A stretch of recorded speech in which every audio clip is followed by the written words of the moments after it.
Shalom, Ibu Bapak Saudari-saudara yang dikasihi Tuhan. Pulau Gebang adalah pondok kenangan, tidaklah mungkin terlupakan.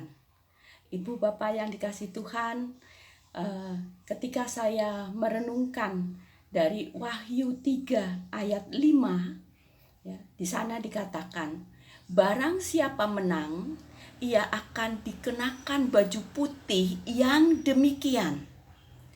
Aku tidak akan menghapus namanya dari kitab kehidupan, melainkan aku akan mengaku namanya di hadapan Bapakku dan di hadapan para malaikatnya. Di sana dikatakan bahwa siapa yang menang akan dikenakan pakaian putih yang demikian. Dalam permenungan saya, pakaian putih yang demikian artinya pakaian putih itu bukan sembarang pakaian yang berwarna putih, namun sungguh ada sesuatu yang istimewa karena dikatakan yang demikian.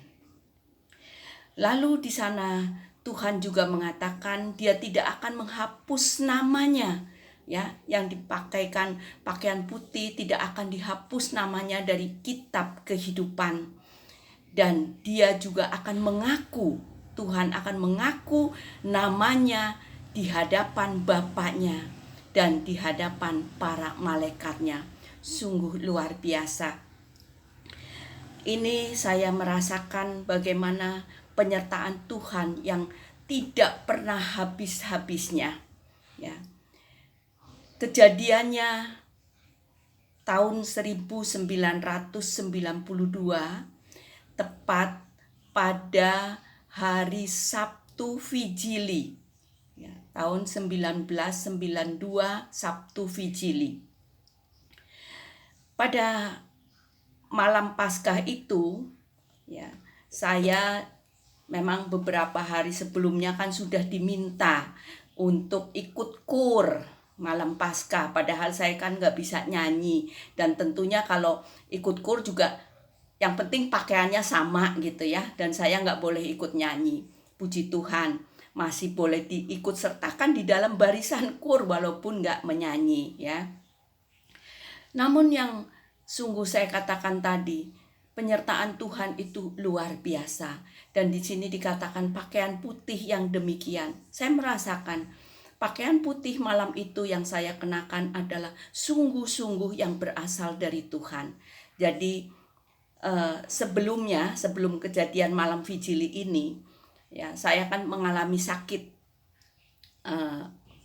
maaf ya saya sebut payudara, ada benjolan, pernah dioperasi, ya, itu 1,5 tahun sebelum tahun 92. Kemudian timbul lagi semakin besar, dan memang sih masih bergerak gitu, cuma agak benjolan itu masih bergerak, tapi ada agak keras gitu ya. Saya kembali lagi ke dokter gitu. Lalu dokternya mengatakan, ya, 1,5 tahun sebelumnya kan operasi, bukannya operasi besar, jadi hanya diambil, dibiopsi, ya, kemudian dilihat apakah ganas dan sebagainya. Nah, 1,5 tahun kemudian di tahun 92 itu kembali di Januari saya kembali datang ke dokter karena semakin besar itu benjolan. Dokternya mengatakan segera dioperasi. Namun pada saat itu saya dan suami saya dan anak-anak juga sedang melayani di gereja, yaitu ada seminar hidup dalam roh. Zaman dulu itu seminggu sekali, jadi lama ya, sampai 3 bulan. Lalu saya bilang sama dokternya, dok, saya nggak bisa operasi cepat-cepat. Kenapa? Saya bilang, saya mau melayani di gereja dulu. Gerejanya apa?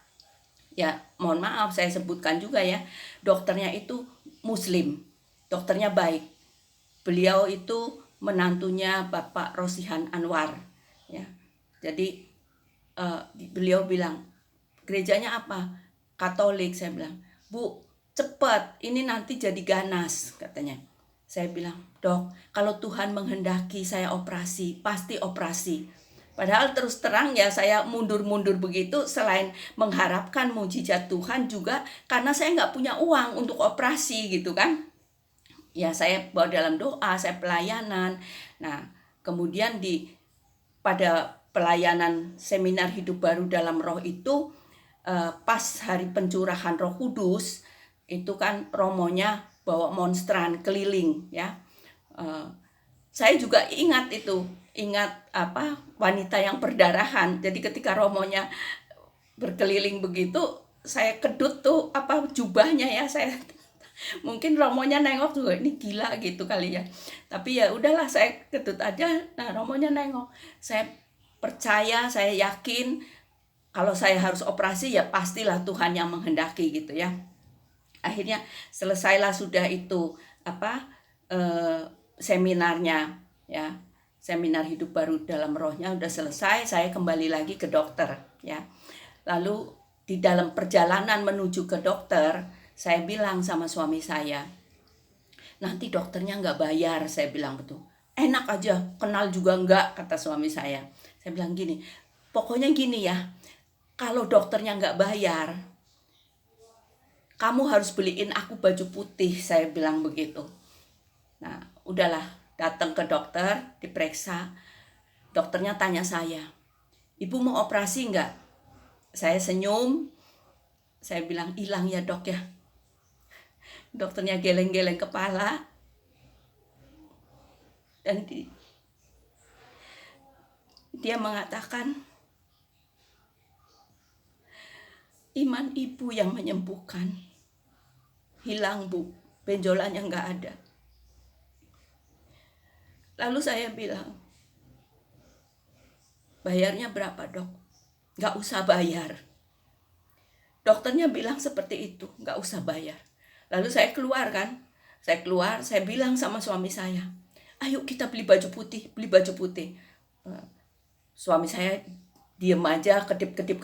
Lalu suami saya bilang, selamat sore dok. Oh rupanya dokternya ada di belakang saya. Suami saya malu kali ya, karena saya bilang beli baju putih. Akhirnya saya senyum sama dokternya. Lalu dokternya ketawa. Iman ibu pak yang menyembuhkan, katanya gitu ya. Udah puji Tuhan. Nah pulang dari situ, itu kan dokternya adanya di Kramat Raya. Kemudian saya mau pulang ke Pulau Gebang, melewati Rawamangun, ada mall dulu tuh Arion namanya ya, Arion Plaza. Saya mampir ke situ, cari baju putih nggak ada satupun. Pas mau pulang lewat pintu yang samping, ada tuh baju putih di boneka, hanya satu-satunya, cari yang lain nggak ada. Katanya udah habis katanya. Ya udah, ini berarti, saya bilang, ini berarti disediakan oleh Tuhan. Ambil, saya bilang. Nah ambillah tuh baju putih, nambahin 10.000 dari uang yang tidak jadi bayar untuk dokter. Jadi saya rasakan itu baju putih atau pakaian putih yang demikian dalam firman Tuhan adalah pakaian putih yang sungguh-sungguh disediakan oleh Tuhan. Dalam permenungan saya pribadi, ini sungguh Tuhan luar biasa baiknya. Dan saya merasakan kasih-Nya. Saya mengatakan dalam hati saya, dalam pikiran saya mau mengasihi Tuhan lebih dari segalanya. Saya ingin melayani Tuhan. Itu yang saya katakan. Nah, kembali kepada Sabtu Vigili ya. Itu bajunya agak kuning-kuning ya, saya rendam 3 hari dengan deterjen, kemudian saya potong juga tangannya karena kepanjangan ya. Akhirnya malam Vigili itu saya datang ke gereja. Saya sudah pakai baju putih yang dari Tuhan itu.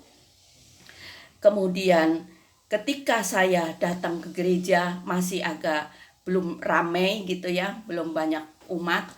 Itu pemain keyboardnya itu kan malam Paskah. Tapi kenapa ya dia memainkan lagu instrumen dari Puji Syukur 695 ya. Nah ketika saya mendengar lagu itu, saya langsung menangis dan saya mengatakan, iya Tuhan, saya mau melayani Engkau. Saya betul-betul mendengar suara bisikan-Mu, saya bilang begitu ya. Jadi selama selama misa, memang Tuhan tahu saya nggak bisa nyanyi gitu kan, dan nggak mungkin boleh ikut nyanyi di dalam kur, maka saya nangis. Hanya meneteskan air mata, saya menangis. Ibu di sebelah saya melihat saya gitu, nangis. Dia ikut nangis, malah dia nggak nyanyi. Nah, di mana pakaian putih yang demikian itu sungguh menunjukkan sinar kemuliaan Tuhan pada malam Vigili itu, pada malam hari Sabtu Vigili itu. Setelah selesai misa, dari 3 sudut tempat duduk ya yang berjauhan, 3 orang ibu datang kepada saya, dan mereka mengatakan serempak, bisa bersama-sama. Mereka mengatakan, Bu Edi, bajunya bagus banget lu, bersinar-sinar. Lalu saya cerita bagaimana saya mendapatkan baju itu.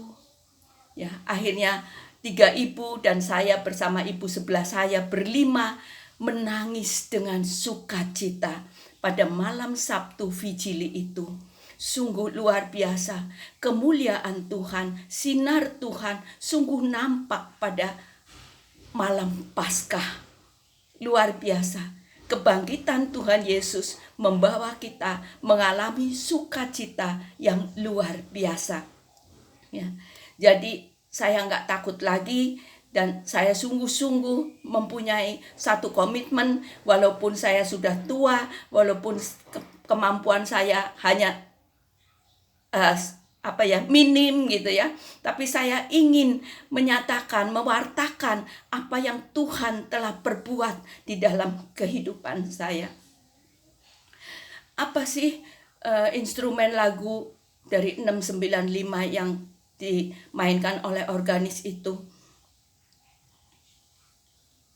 Aku dengar bisikan suaramu menggema lembut di dalam batinku.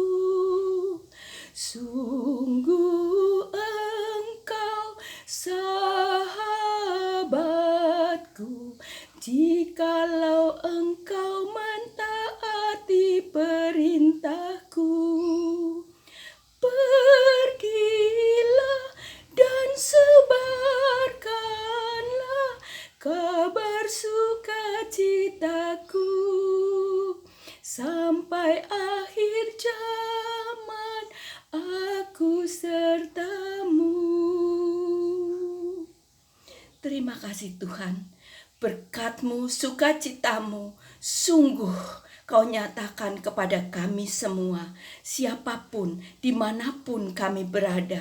Sungguh berkat-Mu melimpah bagi kami. Dalam nama Bapa dan Putra dan Roh Kudus. Amin.